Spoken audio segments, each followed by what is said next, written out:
ఏంటిది బళ్ళో పిల్లల్లాగా అందరూ అడిగి కూర్చున్నారు? అక్కడ బళ్ళ ఖాళీగా ఉన్నాయి కదా.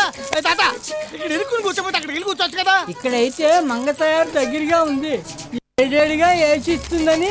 తయారు గారు వీడికి ఏడేడిగా కావాలని చూడండి. ఏం కావాలి? కావాలనిపిస్తుంది. వీలవుతుందా? ఒక మినపట్టు 2 బోండాలు చాలు. గపూరు ఎవరారు కార్లు వచ్చారు? మున్సిపాలిటీ గారు రే సార్కి కుర్చీ. ఏంటండి బాబు ఫోటోకాల్ పక్కన ఏకంగా మా హోటల్కి వచ్చేసారు. హోటల్ వద్దకు పాలన. ఈ ఊరు ప్రజలకు ఎన్నో సమస్యలు ఉన్నాయి, అందులో నువ్వు ఒకటి. లీడర్లు అప్పుడప్పుడు ఇలా జనజీవన స్రవంతిలోకి వచ్చి ప్రజల సమస్యలు తెలుసుకోవాలి. బాగా కవర్ చేశారు. పబ్లిక్ లో టచింగ్ లేదు, ఎన్కౌంటర్ అయిపోతావు. ఎలా ఉన్నావు తయారు? మీలాంటి దైవాళ్ళు ఇలా ఉన్నానండి. ఏం తింటారు? నీ చేతి ఏం పెట్టినా తినేస్తా. ప్లేట్ ఎలకల మంది పెట్టమంటారండి. వేసేయమంటారా? అది ఇడి పెట్టు. రే సార్తో ఏంటో పరాచకాలు ఉండండి. దూరగా కాలిన దిబ్బరెట్టుంది, తీసుకొస్తాను. అది నా కోసం వేసింది కదా, ఆయన తెస్తానంటావేంటి? ఎవడరాడు? మటన్ కొట్టు మస్తాను గాడండి. వేసేయమంటారా?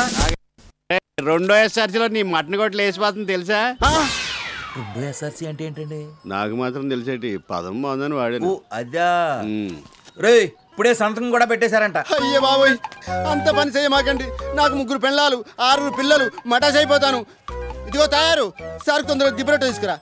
సార్ తమరు శుక్రవారం 8 తింటారు కదండి? ఫ్రీగా వస్తే శనివారం కూడా తింటారు. అయితే 2 కిలోల మటన్ అమ్ముతాను. ఈ రోజు మంచి ఏటిపోతున్నా వేసాను. పనిలో పని మా తయారు కూడా 1 కిలో పంపి.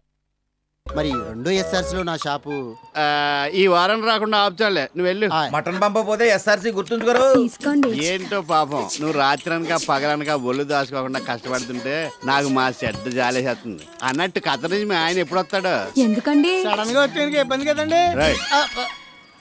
పెళ్ళైన ఒంటరి ఆడది ఈ మసాలా సొసైటీలో బతకడం ఎంత ఇబ్బందో ఓ మగాడుగా నేను అర్థం చేసుకోగలను. అందుకే మీతో చిన్న డీలింగ్ పెట్టుకుందాం అనుకుంటున్నాను. ఏం డీలింగ్? Finance dealing. నా మొగుడదవా కత్తరెళ్ళి తెగ సంపాదించేస్తున్నాడు అనుకోని సెంటర్ లో స్థలం కొని 18 పిల్లర్లు కూడా లేపించేశాను. తీరామా సుబ్బారావు బాబా ఖతర్లో దేన్నో తగులుకుని డబ్బులు పంపడం మానేసేటండి. అందుకని మీరు కొంచెం ఫైనాన్స్ అయితే గ్రౌండ్ ఫ్లోర్ వరకు లేపించి అద్దెకిచ్చుకుందాం అనుకుంటున్నాను. అర్రే నిన్నే రైల్చేరు సుబ్బరాజు 2 లక్షలు అడిగి ఇచ్చాను. నువ్వేం ఫీల్ అవ్వకు, మా చిన్నబామర్ది చెప్తా తీసుకుంది. సర్లేండి, మంచోడు పేరే చెప్పారు. ఆయన మీలాగా గ్లామర్ లొంగే రకం కాదండి బాబు. నేను చెప్తే కాదండ్రా. లేదంటాడు. బాబుగారు పిలుస్తున్నాడు బాబు. అదేటండి మీరు పిలుస్తున్నారని చెప్పినా కూడా ఆకుండా వెళ్ళిపోతున్నాడు ఏంటనే. అదే వాడికి నేనంటే గౌరవం, నా ముందుకు రాడు. నాకు అలాగ అనిపించలేదే. మరి ఎలా అనిపించింది? రావాలి అన్నట్టు ఉందండి. ఇదిగో తయారు వేసేయమంటారా? పళ్ళలోంచి అన్న తీసే, లేదంటే ఒట్లానే మూసే. అయ్యో ఫీల్ అయినట్టున్నాడు రా. మన హోటల్కి వస్తారో రారో. నుంచి వచ్చేదాకా మనం ఎండి తిట్టినాడు వస్తాను ఉంటాడండి ఎలకలాగా. రండి